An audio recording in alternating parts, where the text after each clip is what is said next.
Hello and welcome back, dear students.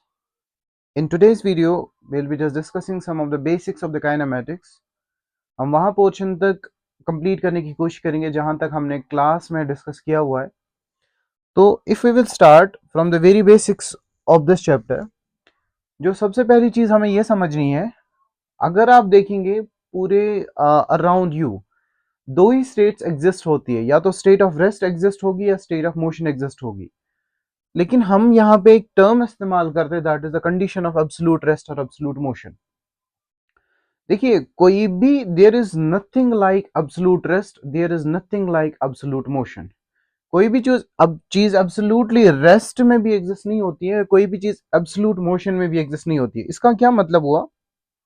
इसका ये मतलब हुआ, जो चीज एक पर्सन के लिए रेस्ट में है वही चीज दूसरे पर्सन के लिए मोशन में होगा. जिसे मैं एग्जाम्पल के तौर पे दे दूं, suppose if we will take this as the car. हमने एक कार ले लिया, इस या ट्रेन ले ले. इस ट्रेन में दो बंदे बैठे हैं, ए और B, and this car is moving let's say in this direction, A direction, या किसी भी डायरेक्शन में जा रहा है, let's say in the x direction. यहाँ पे पर्सन सी है. अगर मैं पर्सन ए से पूछूं बी क्या कर रहा है, he will be saying he is at rest या she is at rest. B person A के लिए रेस्ट में है. लेकिन जब इसी बी पर्सन को सी देखेगा, सी के लिए बी मोशन में, तो मैं ये कह सकता हूं फॉर ए, जब ए जो पैरेलली उसके साइड में बैठा होगा सीट पे किसी भी कार में, for A B is at rest, B is at rest. और सेम कॉन्टेक्स्ट में अगर मैं सी की बात करूं, जो इस ट्रेन से बाहर इस पर्सन को देख रहा है, इसके लिए जो बी है वो मोशन में है, बी इज इन मोशन.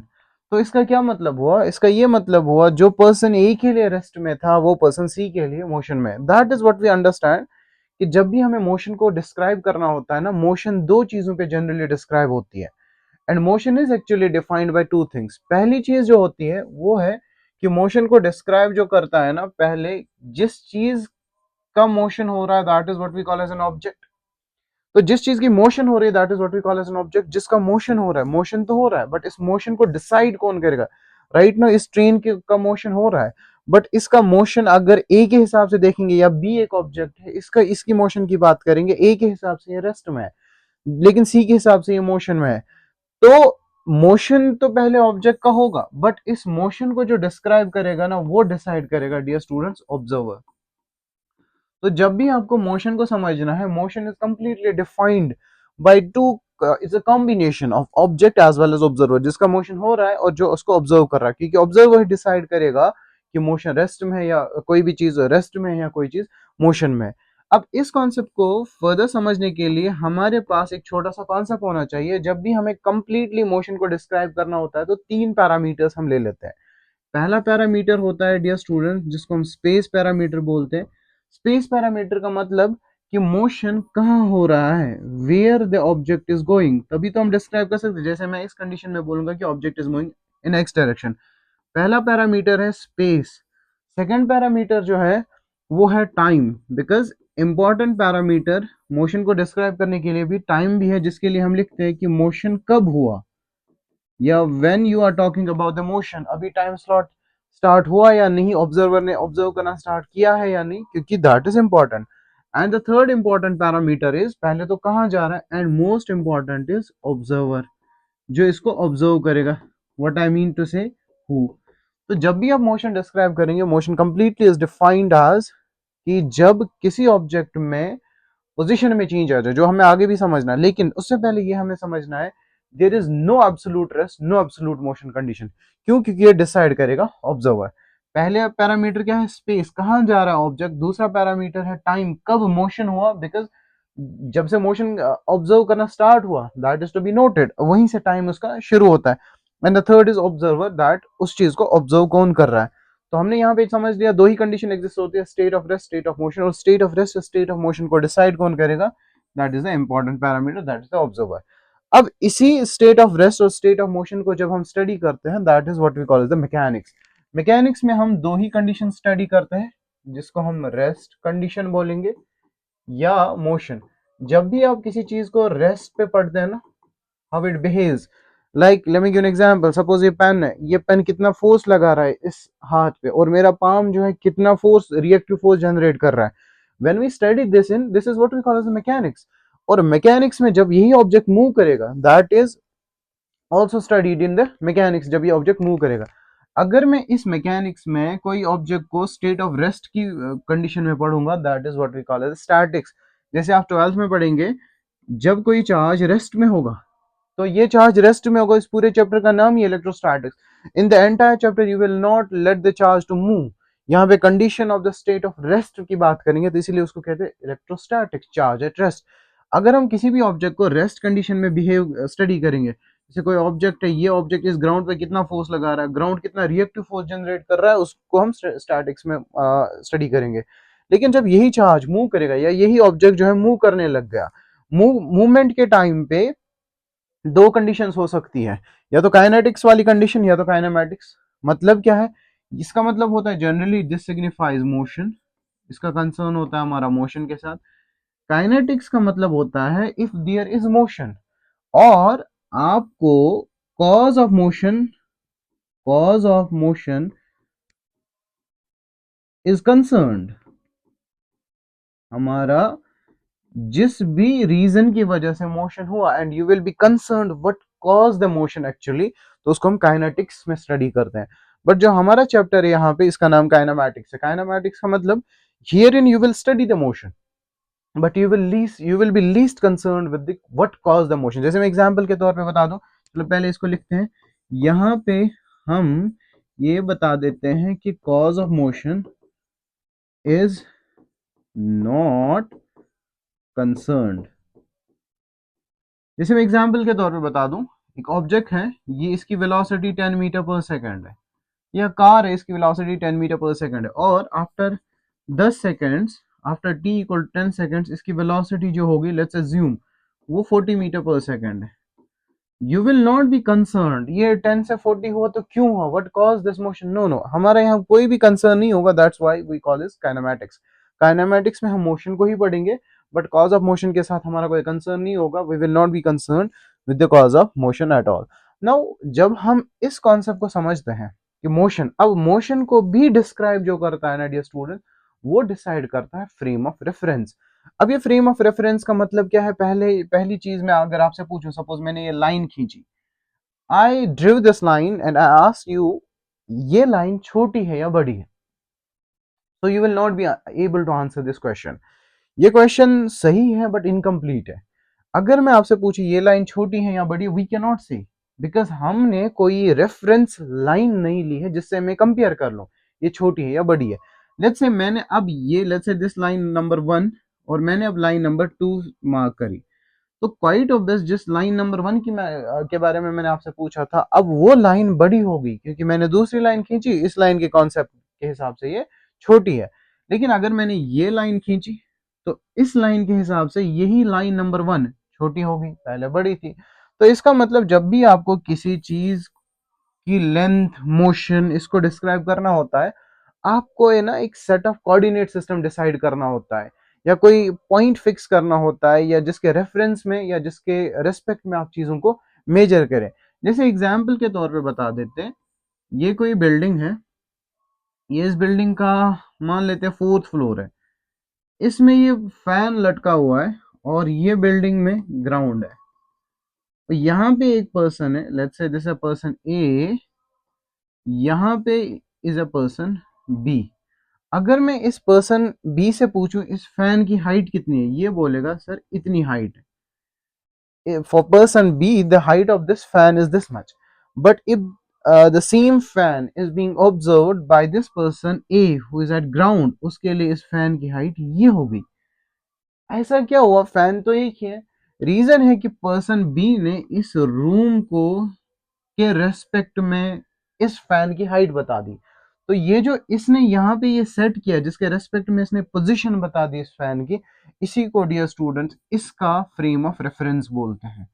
इसको बोलते हैं इसका फ्रेम ऑफ रेफरेंस। तो for person B this room will be frame of reference, but ये ए कहाँ से मेजर कर रहा है इसकी हाइट, ये मेजर कर रहा है डियर स्टूडेंट्स ग्राउंड से। तो for a the frame of reference will be A this sorry ground, that's why इसकी डिफरेंट हाइट, फैन एक ही है, different Heights is because they have chosen different frames of reference. इसने room को मान लिया, इसने ग्राउंड को मान लिया, इसीलिए डिफरेंट हाइट आ गई। तो ये जो ये फ्रेम ऑफ रेफरेंस होता है, ये वही सेट ऑफ कोऑर्डिनेट सिस्टम होता है जिसके हिसाब से हम डिसाइड करते हैं कि ऑब्जेक्ट की पोजीशन कहाँ है। So coordinate system it's actually the set of coordinate system, complete coordinate system, जिसके रेस्पेक्ट में हम किसी ऑब्जेक्ट की पोजीशन को डिस्क्राइब करते हैं। अब यही फ्रेम ऑफ रेफरेंस दो टाइप्स का होता है। जैसे इंपॉर्टेंट पॉइंट ये याद रखना है आपको, अगर कभी भी क्वेश्चन में गिवन नहीं होगा फ्रेम ऑफ रेफरेंस, हम हमेशा ग्राउंड को ही मानेंगे फ्रेम ऑफ रेफरेंस, और I may say the earth is taken as the frame of reference. अब इस कॉन्सेप्ट को समझते हैं।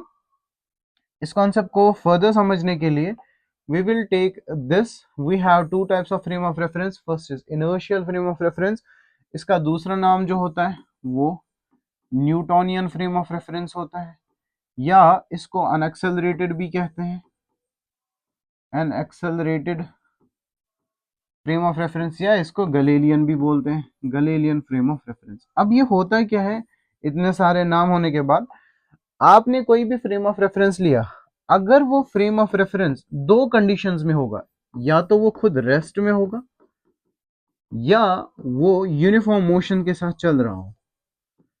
If it is moving, the frame of reference which is moving, which is either at rest or which is moving with a uniform motion, और आई में से uniform velocity, मतलब उसमें कोई एक्सेलरेशन प्रोड्यूस नहीं हो रही है, that's why we wrote it as unaccelerated. Acceleration constant है, उसकी एक्सेलरेशन चेंज नहीं हो रहा है, एक्सेलरेट नहीं हो रहा है, तो उस फ्रेम ऑफ रेफरेंस को हम generally inertial frame of reference कहते हैं।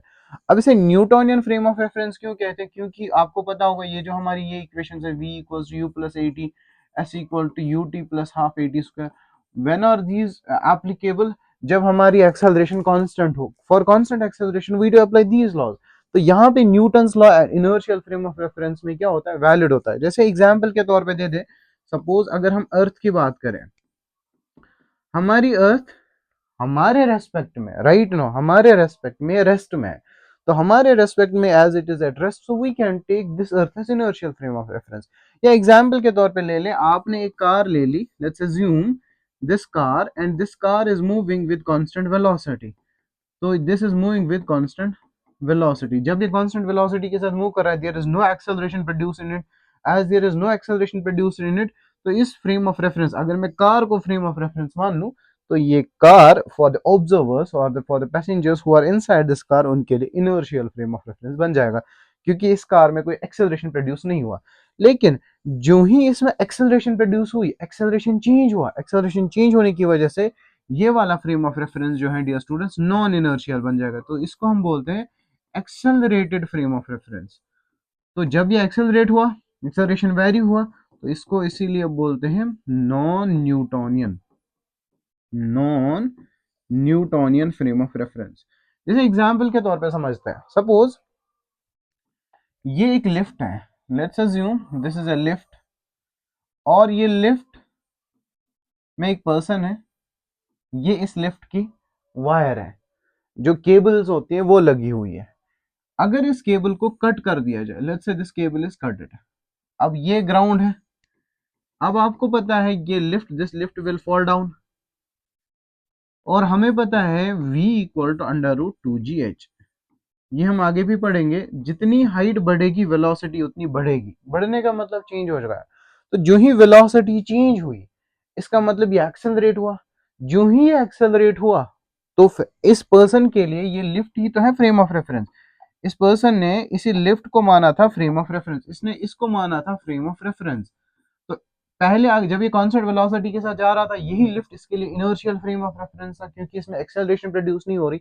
लेकिन ये तार, लेट्स से केबल कट हुई, जो ही केबल कट हुई, it will increase its velocity because the height is increasing.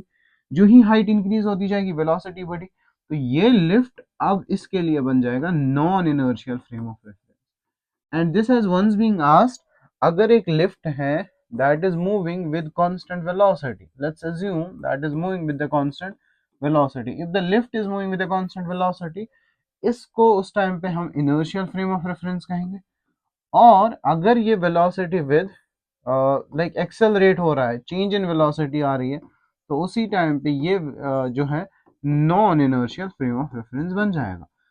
तो फ्रेम ऑफ रेफरेंस को इनर्शियल होने के लिए या नॉन इनर्शियल होने के लिए डिसाइड होना है कि वहां पे एक्सेलरेशन प्रोड्यूस हो रही है या नहीं हो रही है। जैसे मैं इसमें एग्जाम्पल के तौर पे ले लूं, मैं अर्थ को ले लूं, या मैं ऐसा लिख सकता हूं, a car moving with constant velocity, a car moving with constant velocity, उसको भी हम इनर्शियल फ्रेम कह सकते हैं। नॉन इनर्शियल फ्रेम क्या होगा जनरली? अच्छा, डिसाइड कौन करेगा उस कार को फ्रेम ऑफ रेफरेंस? जो उस कार के अंदर पैसेंजर्स होंगे। लेट्स से मैं कहूंगा car moving with varying velocity, जो ही वेलोसिटी वेरी हो जाएगी तो वो एक्सेलरेट हो जाएगा, जो ही एक्सेलरेट हो जाएगा एक्सेलरेशन चेंज हो जाएगा तो वो नॉन न्यूटन हो जाएगा। तो frame of reference is very very important. कभी कभी क्या होता है कि यही फ्रेम ऑफ रेफरेंस हमें कुछ ट्रांसफॉर्मेशंस में इस्तेमाल होता है, जिन ट्रांसफॉर्मेशंस का नाम हम या तो ऐसा बोलते हैं जिनको हम बोलते हैं गलीलियन ट्रांसफॉर्मेशन, गलीलियन ट्रांसफॉर्मेशन या लॉरेंस ट्रांसफॉर्मेशन, गलीलियन ट्रांसफॉर्मेशन और Lorentz transformation. Most important is जब भी ऑब्जर्वर ऑब्जर्व करेगा, dear students, important parameter is this, जब भी, हाँ, हम हमेशा here in Newtonian physics we treat it as कि हमारा जो फ्रेम ऑफ रेफरेंस है ये रेस्ट पे है, और जो भी ऑब्जर्वर होगा, whosoever is observing, he will consider himself as at rest। Observer हमेशा रेस्ट पे होगा तभी वो मोशन को डिसाइड करेगा, राइट। तो ये हो गया हमारा काइनेमेटिक्स। अब बेसिक्स इंट्रोडक्शन, काइनेमेटिक्स हमने समझ लिया, what is kinematics, what is kinetics, what is kinematics. उसके बाद हमने ये समझ लिया why we say there is no absolute rest और एब्सोल्यूट मोशन कंडीशन। जो चीज आपके लिए रेस्ट में है वो चीज आपके लिए, मेरे लिए मोशन। जैसे मैं एग्जांपल के तौर पे बता दूं, जो बच्चे मुझे देख रहे होंगे उन बच्चों के लिए जो ये वाला मार्कर है मेरे लिए रेस्ट में है, जैसे मैं इसके साथ चल रहा हूँ तो मेरे लिए इसकी काइनेटिक एनर्जी भी जो है जीरो है। लेकिन जो इसी मार्कर को क्लासरूम में देख रहे हैं उनके लिए ये मार्कर चल रहा है तो इसकी kinetic energy, there is some kinetic energy, but for me the kinetic energy zero. इसीलिए हम कभी कभी कहते हैं इट्स रिलेटिव। इसीलिए हम मोशन के लिए भी वर्ड यूज करते हैं, मोशन इज ऑलवेज रिलेटिव। जो मेरे लिए रेस्ट में है वो आपके लिए मोशन में होगा, जो आपके लिए मोशन में होगा वो मेरे लिए मोशन में होगा। इसीलिए जब हम काइनेटिक एनर्जी की भी फॉर्मूला लिखते हैं, काइनेटिक एनर्जी के लिए हम एक्चुअल में ऐसा लिखते हैं, हम half m v square relative. तो यहाँ पे हम रिलेटिव वेलोसिटी ले लेते हैं, क्योंकि ये मार्कर का एग्जांपल, मेरे लिए इसकी वेलोसिटी जीरो, मास तो है, जब वेलोसिटी जीरो होगी तो इसकी वेलोसिटी जीरो, जो ही वेलोसिटी जीरो तो काइनेटिक एनर्जी जीरो। बट आपके लिए ये मोशन कर रहा है, ये ऑब्जेक्ट मूव कर रहा है, तो इसकी काइनेटिक एनर्जी जीरो नहीं होगी। तो यहाँ पे इसलिए हम रिलेटिव वाला कॉन्सेप्ट ले लेते हैं। उसके बाद हमने समझ लिया inertial frame of reference. Frame of reference होता क्या है, इनर्शियल फ्रेम कब कहते हैं, नॉन इनर्शियल फ्रेम कब कहते हैं। नाउ उसके बाद हमने ये समझ लिया कि कभी कभी फ्रेम ऑफ रेफरेंस भी चलता है, तो वो आगे हम पढ़ लेते हैं फिजिक्स में, गलीलियन ट्रांसफॉर्मेशन से लॉरेंट ट्रांसफॉर्मेशन में कब आ जाता है। और मोस्ट इंपॉर्टेंट पॉइंट था कि हम हमेशा जो whosoever is observing the motion, उस ऑब्जर्वर को हम हमेशा रेस्ट कंडीशन में मानेंगे। नाउ आफ्टर दैट हमने यही समझ लिया इनर्शियल कब होगा या नॉन इनर्शियल कब इस चीज को कहते हैं। अच्छा, उसके बाद जो है ना इंपॉर्टेंट थिंग है जो है डियर स्टूडेंट्स, वो है कॉन्सेप्ट ऑफ, जिसको हम बोलते हैं कॉन्सेप्ट ऑफ पॉइंट ऑब्जेक्ट। देखिए, पॉइंट ऑब्जेक्ट को समझने के लिए क्या चीजें इंपॉर्टेंट है। सपोज में एग्जांपल, अच्छा, पॉइंट ऑब्जेक्ट भी डिसाइड मोशन ही करेगा। कब बोलते हैं पॉइंट ऑब्जेक्ट, समझ लीजिएगा। सपोज ये ट्रेन है, ये ट्रेन स्टार्ट हुई लेट्स से श्रीनगर से, और ये ट्रेन हो पहुंची Delhi. Example number one. Example number two, ये कार है, ये कार स्टार्ट हुई श्रीनगर से और ये कार पहुंची जम्मू।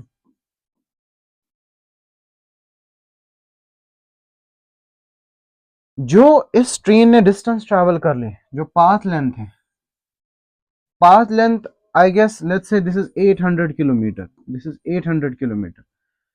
कंपैरेटिवली टू 800 किलोमीटर जो इस ट्रेन का अपना साइज है, ऑब्जेक्ट साइज है, वो बहुत कम है इन कंपैरिजन टू जो जितनी डिस्टेंस इसने ट्रैवल कर ली। यहाँ पे एग्जाम्पल देखें, ये जो कार है हार्डली 5 मीटर की लेंथ की कार होगी, बस होगी 5 मीटर की।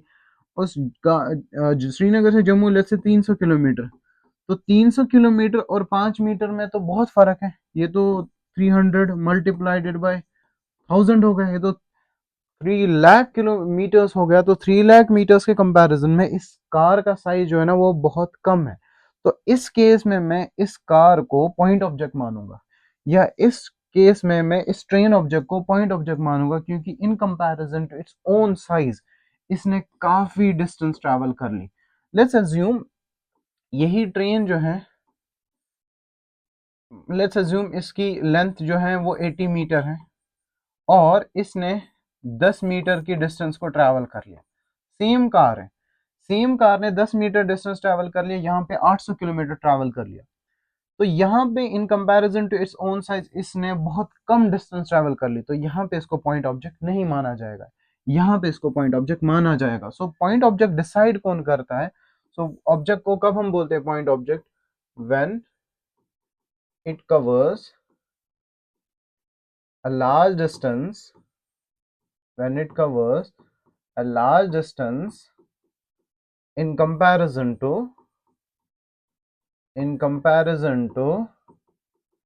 its own size। ठीक है। और पॉइंट ऑब्जेक्ट हमेशा याद रखना है डियर स्टूडेंट्स, पॉइंट ऑब्जेक्ट जो है it is decided by, it is actually decided by motion of an object. Motion हुआ तो कितना हुआ, it's actually decided by this motion of the object. अब इसी एग्जांपल से समझते हैं जो हमारी अर्थ है। अर्थ को अगर हम समझ लें, जैसे ये अर्थ है, इस अर्थ, सपोज ये अर्थ है, ये सन है। अब इसी अर्थ को अगर हम देखें, इसी अर्थ को इस पॉइंट से ए से पूरा ऑर्बिट घूमने के बाद 365 डेज लगते हैं। तो खुद सोच लीजिए, अगर कोई ऑब्जेक्ट 365 डेज चलता है तो उस वो कितनी पाथ लेंथ ट्रैवल करता है, इवन दो अर्थ की स्पीड बहुत ज्यादा है। तो अगर मैं कंप्लीट रेवोल्यूशन की बात करूं, अर्थ का अपना size comparatively to this distance is very very very small. So इस केस में मैं अर्थ को भी पॉइंट ऑब्जेक्ट कंसिडर कर लेते हैं। तो earth is also considered as point object, because मैंने बोला जो ट्रेन अभी पॉइंट ऑब्जेक्ट नहीं थी वो बाद में अपनी डिस्टेंस के हिसाब से पॉइंट ऑब्जेक्ट बन गई। तो पॉइंट ऑब्जेक्ट की कंडीशन जो होती है ना वो डिपेंड करती है कि ऑब्जेक्ट कितना मूव किया, तो यहाँ पे पॉइंट ऑब्जेक्ट इसको माना जा सकता है। उसके बाद जो है वो है कॉन्सेप्ट ऑफ यूनिट वेक्टर, क्योंकि यूनिट वेक्टर से ही हम डिसाइड करेंगे टाइप्स ऑफ मोशन। तो टाइप्स ऑफ मोशन को इंशाल्लाह नेक्स्ट वीडियो में हम डिस्कस कर लेंगे। So firstly we are supposed to understand the concept of basic introduction होगा यूनिट वेक्टर का, क्योंकि आगे वेक्टर्स में हमें यूनिट वेक्टर्स को डिटेल में पढ़ना है। यूनिट वेक्टर का मतलब क्या है? देखिए हमारे पास दो क्वांटिटीज हैं, जैसे क्लासरूम में डिस्कस किया, स्केलर क्वांटिटी और वेक्टर क्वांटिटी। किसी क्वांटिटी के पास मैग्नीट्यूड होता है, किसी क्वांटिटी के पास सिर्फ magnitude as well as direction होता है। Let me give an example. Suppose मैंने बोला कि किसी ऑब्जेक्ट पे फोर्स लगा ले, let's say 20 Newton. Now what I will be asking you, ये 20 न्यूटन तो लगा है, ये फोर्स है, फोर्स वेक्टर है, इसकी डायरेक्शन भी होगी, मैग्नीट्यूड भी होगा। ये 20 न्यूटन लग किस डायरेक्शन में रहा है? सो आप लोग नहीं बता सकते ये एक्स डायरेक्शन में लग रहा है, वाई डायरेक्शन में लग रहा है, जेड डायरेक्शन में लग रहा है, बिकॉज मैंने सिर्फ यहाँ मैग्नीट्यूड लिखा। तो जो इस वेक्टर क्वांटिटी को डायरेक्शन असाइन करता है ना वो यूनिट वेक्टर ही होता है। तो यूनिट वेक्टर का काम क्या होता है? ये मैग्नीट्यूड चेंज नहीं करता है, क्योंकि इसका मैग्नीट्यूड खुद वन ही होता है। तो इट सिंपली मैं ऐसा बोल सकता हूं, it assigns direction to a vector, it assigns direction to a vector. अच्छा ये हमारे लिए इंपॉर्टेंट क्यों है? क्योंकि जब हम टाइप्स ऑफ मोशन पढ़ेंगे उसमें इंशाल्लाह इसको डिस्कस कर लेंगे। सपोज मैंने इस 20 न्यूटन के आगे आई कैप लगाया, यहाँ पे कुछ कॉन्सेप्ट समझ लीजिए। If i cap we mean it is a unit vector along positive x axis. Suppose कहने का मतलब ये है कि हमारे पास कोऑर्डिनेट सिस्टम कुछ ऐसा होता है, ये एक्स एक्सिस, ये वाई एक्सिस, ये माइनस वाई, ये माइनस एक्स। सपोज मैंने बोला 20 आई कैप का मतलब होता है पॉजिटिव एक्स एक्सिस, इसका मतलब ये फोर्स इस डायरेक्शन में लग रहा है।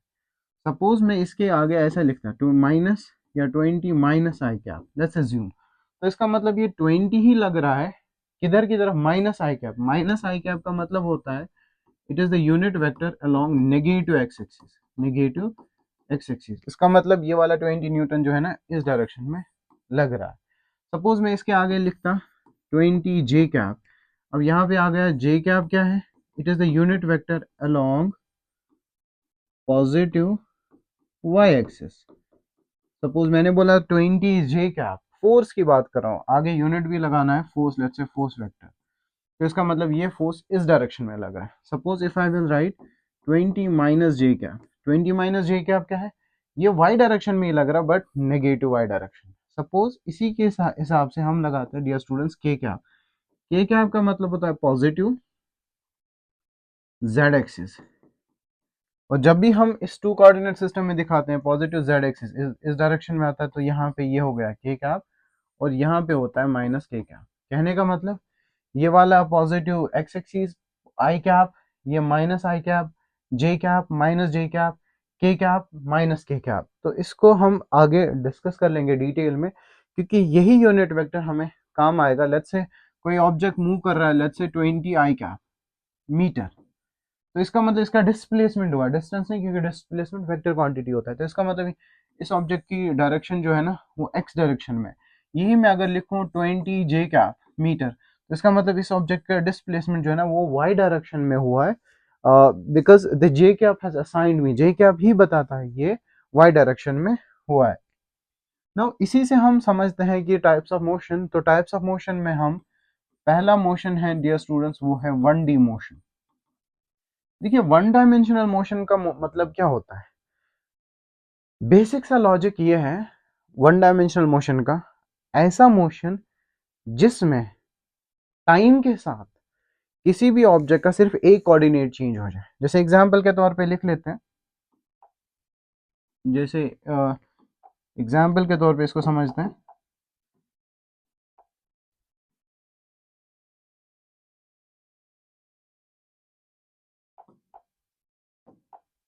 देखिए ये वाई एक्सिस है, ये एक्स एक्सिस है।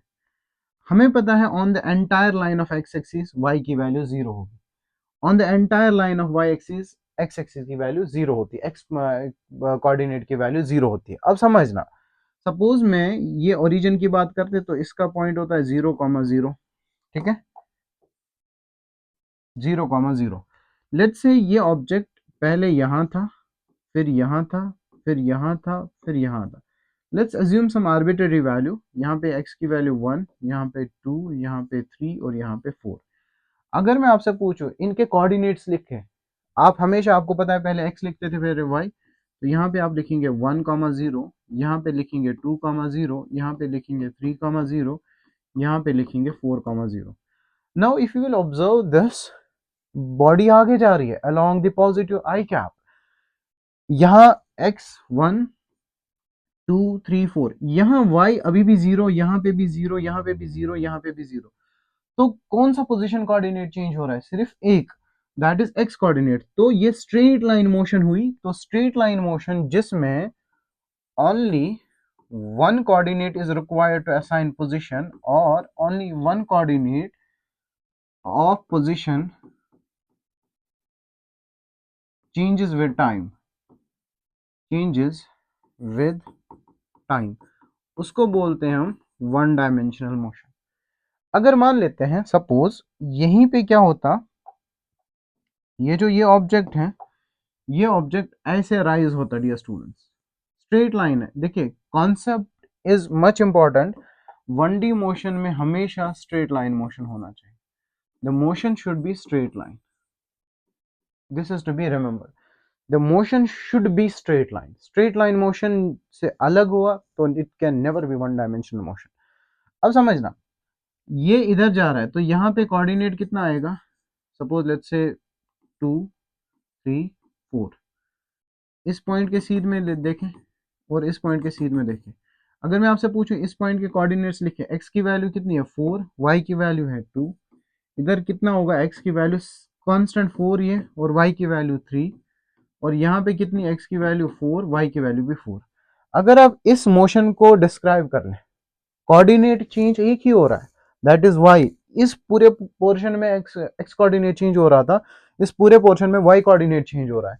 तो सिर्फ एक कोऑर्डिनेट जिस मोशन में चेंज हो जाए ना, उस मोशन को हम वन डायमेंशनल मोशन कहते हैं। इसलिए हम हमेशा याद रखना है, जो भी स्ट्रेट लाइन मोशन होगा या रेक्टिलिनियर मोशन होगा, उसको डियर स्टूडेंट्स हम वन डायमेंशनल मोशन कहेंगे। अब टू डायमेंशनल मोशन कब होता है, यूनिट वेक्टर के हिसाब से कब बन जाएगा, और थ्री डायमेंशनल मोशन कब आ जाता है, या सर्कुलर मोशन कब कहते हैं, प्रोजेक्टाइल मोशन क्या कहते हैं, इसको इंशाल्लाह नेक्स्ट वीडियो में हम डिटेल में डिस्कस करेंगे। One D motion is much important. One D motion से कॉन्सेप्ट बनते हैं, जहां पे भी स्ट्रेट लाइन होगा, रेक्टिलिनियर होगा डियर स्टूडेंट्स, उसको वन डायमेंशनल मोशन कहते हैं। आई होप ये आपको बेसिक वीडियो थोड़ा क्विक हुआ, या आपको समझ आ गया होगा, so that you can align with the जो हमारे कॉन्सेप्ट चल रहे हैं क्लास में। आई होप आपको ये समझ आ गया होगा। Thank you.